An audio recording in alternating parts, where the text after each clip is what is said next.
Let's talk about the furry comic I'm With You.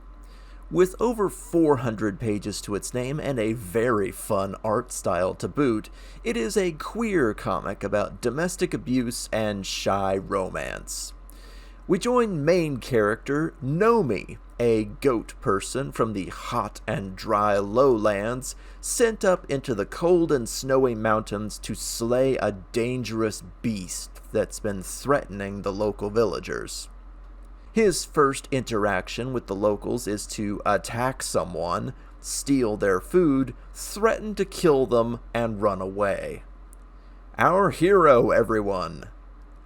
I know you lose a lot of presumptions about right and wrong when it comes to starving to death, but come on, man. You didn't pack any food for your trip? Sheesh.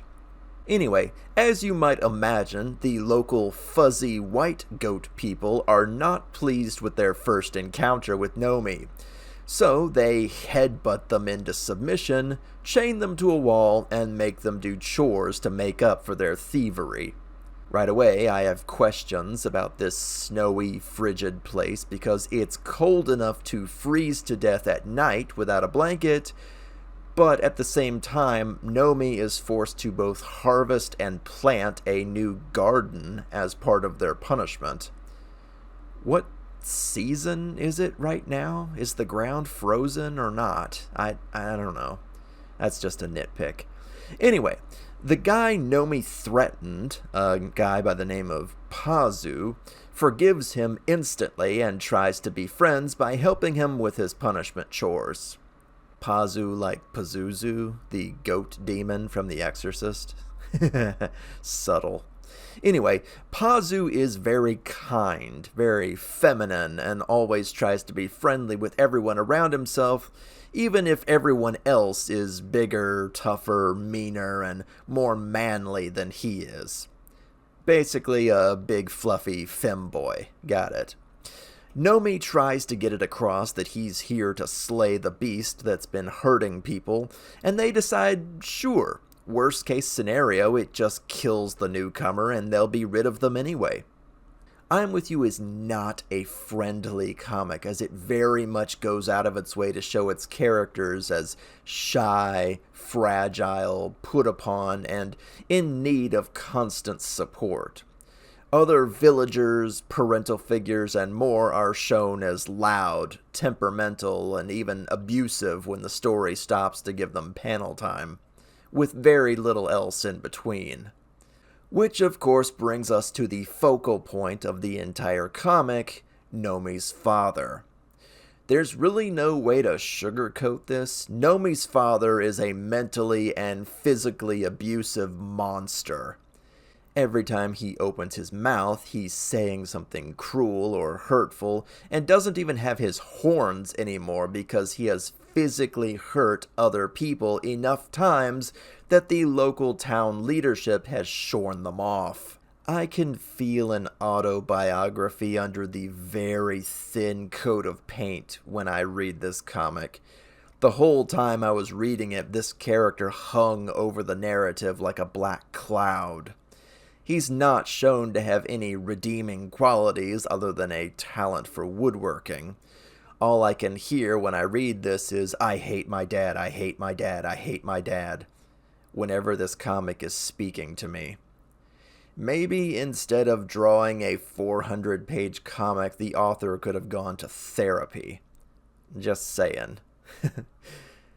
The entire narrative happens because Nomi's father agrees that if they hunt and slay this local monster, he'll agree to see eye to eye with them and acknowledge them as his child, and finds an excuse not to after the hunt is over. I'm With You writes its entire setting under the idea that the entire world is out to get Nomi in some form or another, that everyone looks at them with disdain or hatred or even pity. Outside of their small group of friends, Nomi is miserable.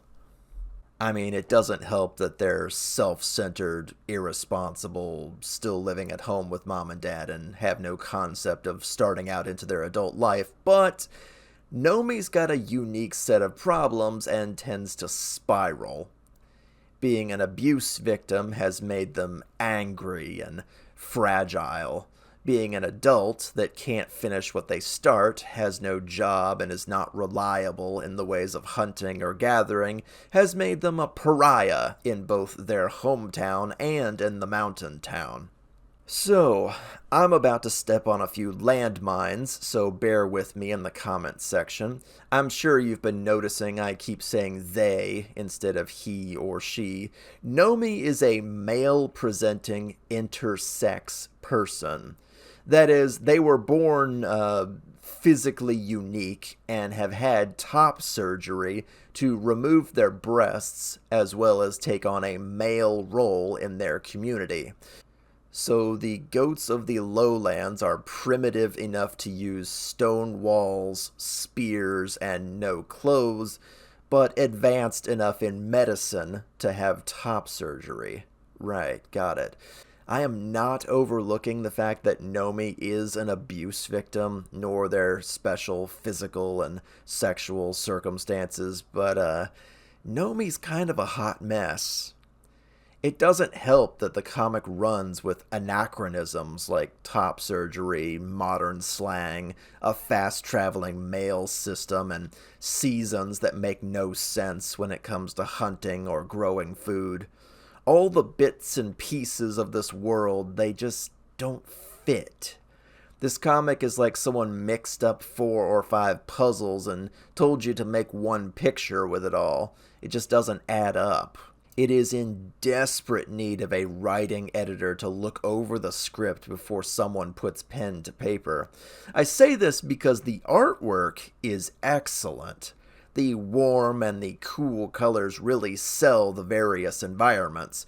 Both the mountain culture and the lowlands culture are very well represented. The artist actually has quite a talent for sweeping establishing shots and portraying cultures that are so different from our own. From a completely functional standpoint, this is a good example of sequential art.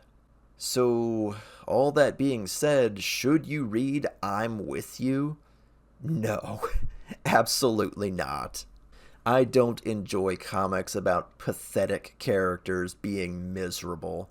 Don't get me wrong, I'm sure there's a lot to relate to here for those that were rejected or even abused by their families. Nomi's father is a monster, and the community around him isn't much better. But Nomi themselves isn't exactly impressive either. Wildly irresponsible, fragile person that refuses to grow up, move out of mom and dad's house, and get started with their adult life. The cover art implies that Nomi and Pazu will get together in a romantic sense, but 400 pages in, it still hasn't happened. Seeing phrases like cool and queer and never in a million years in a society of spears and stonework, it just doesn't fit together correctly. I don't read comics to feel sad or angry or miserable, and by and large, I don't think you should either. The world's got enough problems. It's a real shame that such a great artist is so fixated on telling such a miserable story. Is it autobiographical and this is somebody's therapy art in disguise? Maybe. But hey, if you feel like your family hates you and the whole world is out to get you, you'll feel some solidarity by reading this? I don't know. I can't say I've ever felt that way. If you're in such a situation, please reach out, get some help, lean on your friends. Move out of mom and dad's house and go 1,000 miles away if you have to. Don't wallow in your misery and make a 400-page comic about it.